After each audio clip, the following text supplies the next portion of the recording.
Vamos lá, Rodolfo me pergunta: "Tio Spook, nos seus milhões de fatos, são bilhões de fatos, você tinha mencionado ter se livrado de um ataque de um espírito tendo compaixão dele. Sim, foi um ato muito louco que aconteceu. E mencionou haver riscos quanto a isso. Sim, por quê?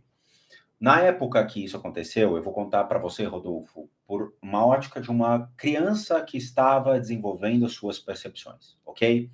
Todos os 50 bilhões de fatos sobre a minha pessoa, ele é baseado em percepções de uma criança que estava desenvolvendo sua espiritualidade, não uma ótica racional de um cara de 47, 48 anos que vai fazer um juízo de valor do que aconteceu. Isso é importante vocês entenderem.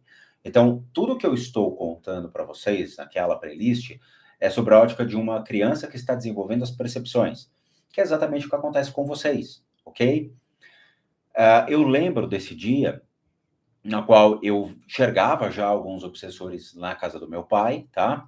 Eu não morava sozinho, sei lá, eu devia ter 15, 16 anos, 17 anos naquela época. Eu claramente já via esses obsessores, já tinha o conhecimento, já tinha essas percepções. E um dia, era de noite, eu lembro de ter percebido a entrada de um desses obsessores no quarto, e eu escutei uma voz dizendo: "Levante a mão e faça uma projeção de energia", e me explicou mais ou menos o que eu deveria fazer. E eu lembro de ter projetado uma energia sobre esse obsessor e ele sumiu.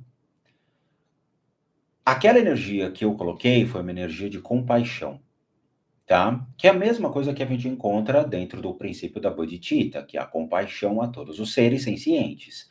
Quando a gente faz, por exemplo, as oferendas aos seres, às consciências de seres falecidos, né, ou seja, aos nossos queridos mortos, nós oferecemos com compaixão, com a bodhicitta. E com isso faz com que você perca seu medo, com isso você entenda a natureza daquele ser, com isso você se correlaciona de uma maneira mais simples, sem o ego, sem barreiras que vão te impedir de se relacionar a isso.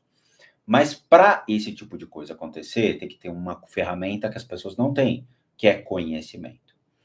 Por que que eu corri riscos? Porque aquele ser poderia se conectar a mim, porque aquele ser poderia fazer algo ruim a mim, porque aquele ser poderia me causar enfermidades, poderia me causar doenças. Ele poderia se conectar a mim e me causar problemas sérios de personalidade, problemas sérios de irritação, raiva, picos de angústia, o que for.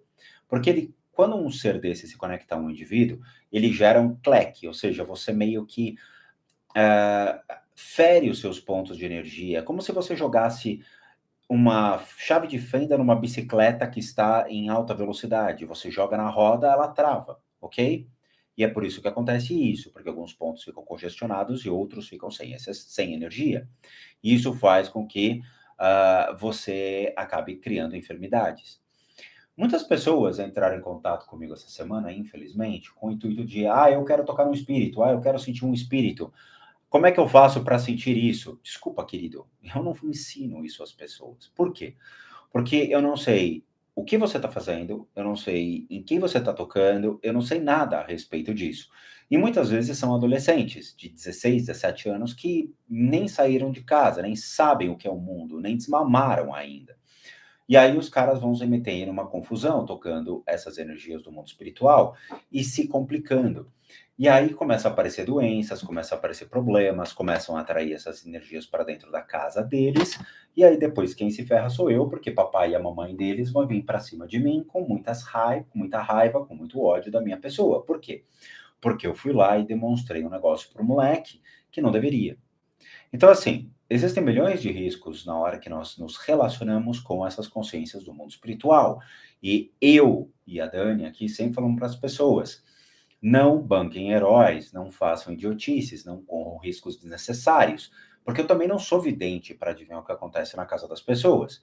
Então não adianta ensinar, sendo que as pessoas às vezes deturpam aquilo que a gente está ensinando, entendeu?